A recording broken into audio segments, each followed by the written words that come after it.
Praveen RS Praveen బయటకు తీసుకొచ్చిన RS Praveen sir బయటకు తీసుకొచ్చిన అన్నారు. అందుకని ఒక ముచ్చట అడుగుతున్నా. నిన్న కాక మొన్నేనే మనం చూసినాము అటు మరి కారెక్కిన ఏనుగు అని చెప్పేసి ముచ్చట్లిన పడ్డాయి. మరి దాని మీద నీ అభిప్రాయం ఏం చెప్తావు? ఇప్పుడు దళితులకు అన్యాయం చేస్తుంది కాంగ్రెస్ పార్టీ అని చెప్పేసి ఇప్పుడు దళితులకు పెద్దపీట వేసే దిశగానే అది కొంచెము వాళ్ళను బయటకు తీసుకొచ్చే దిశగానే ముంగటికి పోతామని అనుకున్నాం కాబట్టి వాళ్ళకి అన్యాయం చేస్తుంది కాబట్టి కలిసి పనిచేద్దామని చెప్పేసి ఒక నిర్ణయం తీసుకున్నామని చెప్పేసి బీఆర్ఎస్ బీఎస్పీ రెండు పొత్తు పెట్టుకున్నాయి. ఆ పొత్తు మీద నీ అభిప్రాయం ఏంది, ఏం చెప్తావు? ఇక చూడండి అమ్మ, ఇగో పొత్తు మీద అభిప్రాయం అంటే ఇప్పుడు ఆకలి కొన్న వాళ్ళకి మాటకమే తెలుస్తుంది బాధ. ఆకలి కొన్న తల్లికి ఆకలి కొన్న వాళ్ళకే తెలుస్తుంది. కడుపు నిండా తిని నిద్ర పట్టిన వాళ్ళకి ఏం తెలుస్తుంది? గుడిసె గుడిసె తిరిగిండు, ఊరు తిరిగిండు, కొన్ని వేల ఊళ్ళు తిరిగిండు, అన్ని బాధలు చూసిండు. మరి వాళ్ళకు మేలు చేయాలంటే మరి ఏదో ఒకటి అధికారం ఉండాలి కదా. మన చేతుల అధికారం ఉంటేనే, ఏదన్నా పదవి ఉంటేనే మనం పని చేస్తాం. ఉట్టిగానే పోయి మాటలు చెప్తే అవుతుందా? మరి ఇక సిరిపూర్లో నిలబడ్డాడు, మరి ఆయన నమ్మలేదు జనాల తీర్పును గౌరవిస్తాం. మరి ఇప్పటికైనా సరే నేను ఇట్లయితే లాభం లేదు, నా దిక్కేళ్ళు ఎంతోమంది వేలాది మంది ఎదురుసూపులు చూస్తున్నారు, పేదోళ్లకు నేను న్యాయం చేయాలని పోయిండు. పోతే దాంట్లో తప్పేముండదు. ఇక మరి చాలా మంది చాలా మాట్లాడుతురు కదా, అప్పుడు అట్లా తిట్టిరు ఇట్లా చేసిరు ఇప్పుడు పోయిండు అని అంటుండ్రు. ఏం చెప్తావు వాళ్ళకి, అసంటోళ్ళకి? ఇక అప్పుడు అట్లా తిట్టిండ్రు ఇట్లా పోయినరు అంటే అది రాజకీయం. ఎంతో మంది పోయినరు, ఆయన పోతే మా ప్రవీణ్ అన్న గారు పోతే తప్పేమొచ్చింది? అంతమంది పోయినప్పుడు లేనిది ఇప్పుడు విమర్శలు ఎందుకు వచ్చినాయి? వాళ్ళందరి మీద లేని విమర్శలు పడిరాక ఎంతో మంది ఇక ఎలకల కోసానికి ఇల్లాంటి పెట్టుకుంటామా?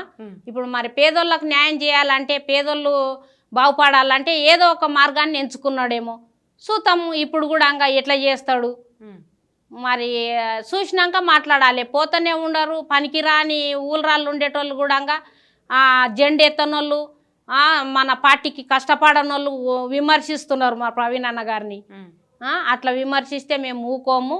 ఇప్పటికైనా ఖబర్దారు, అవి మీరు ఏమన్నా ప్రూఫ్లు ఉంటే ముందల పెట్టాలి, ప్రూఫ్ చేయాలి, మీరు నిజమేందో తెలుసుకోవాలి. ఊకేనే ఆయన ఒక జ్ఞానవంతుడు, విదేశాల్లో చదువుకొని వచ్చిన జ్ఞాని. ఆయన నానేటంత పెద్దోళ్ళమా మనం? ఎవరెవరో అంటారు కుక్కలు మురిగినాయి అంట అని మనం ఆ కుక్కలతోటి పట్టించుకోము. మేము పని కావాలి. ఎంతోమంది వేల లక్షల మంది ఇండ్లు లేవు, చదువుకున్న వాళ్ళకి చాలామందికి జాబులు రాలేవు. మరి ఇక మేము కూడా నేను కూడా అప్పుడు జాబులు రాలేవని నేను కూడా విమర్శించిన. చూద్దాం మరి ఇప్పుడు కూడా వేయకపోతే ఇప్పుడు కూడా విమర్శిస్తాం. దాని ఏమున్నది? ఆల్రెడీ నిరుద్యోగులు మొదలు పెట్టిరు తిరుగుబాటుగా. 046 ఎత్తేస్తామన్నారు, అట్లా ఇట్లా కథ కార్ఖాన నిరుద్యోగులను అడ్డం పెట్టుకొని అలా ఆగం చేసిరు. కానీ సరే ఇక మనది పక్కకు పోతుంది. కానీ ఈ ముచ్చట నీ అభిప్రాయం అడుగుదామని ముచ్చట అడిగిన.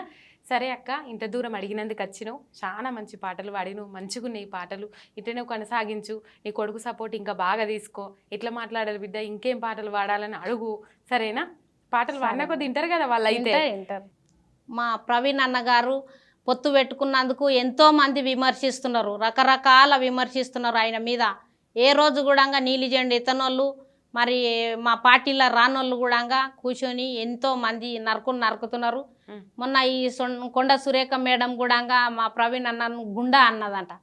ఆమె ఏడ చూసింది గుండతనం? ఈరోజు పూటకు లేనోళ్ళు, రెక్క ఆడితే కానీ డొక్క ఆడనోళ్ళు ప్రవీణ్ సార్ ఎంబడి ఉండరు. మేము చూసినాం కన్లారా. ఆమె చూసిందా? ఊకేనే మాట్లాడుతున్నది. ఆ కొండ సురేఖ గారికి ఖబర్దార్, మా బహుజనులందరం కలిసి ఏకమైతే ఆమెను రేఖ జింపేస్తాం. ఖబర్దార్ కొండ సురేఖ గారు, మీరు ఇప్పటికైనా నాలిక నదుపులా పెట్టుకోవాలి, మా ప్రవీణ్ అన్న గారికి సారీ చెప్పాలి. ఇదే నా మనవి ఆమెకు. ఏమైనా పాట పాడతావా? పాడతా. నేను నమ్మినొల్లే నన్ను నమ్మలేకపోయిరని మనసు తల్లడిల్లే నా మధుల దాసుకుంటివా. నేను నమ్మినొల్లే నన్ను నమ్మలేకపోయిరని మనసు తల్లడిల్లే నా మదిలో దాసుకుంటివా. పేదోళ్ళ కోసము నేనేమైనా చెయ్యాలని, పేదోళ్ళ కోసమే నేనేమైనా చెయ్యాలని దోస్తు కలుపుకుంటివా, కారుతో జత గడితివా, దోస్తు కలుపుకుంటివా కారుతో జత గడితివా నిన్ను చూసి నమ్మానొల్లు నీలి జెండ నెత్తానొల్లు నిన్ను చూసి నమ్మానొల్లు నీలి జెండ నెత్తానొల్లు మురుగుతుంటే పని లేదు పట్టించుకోకుమా మురుగుతుంటే పనే లేదు పట్టించుకోకుమా జై భీమ్ జై భీమ్.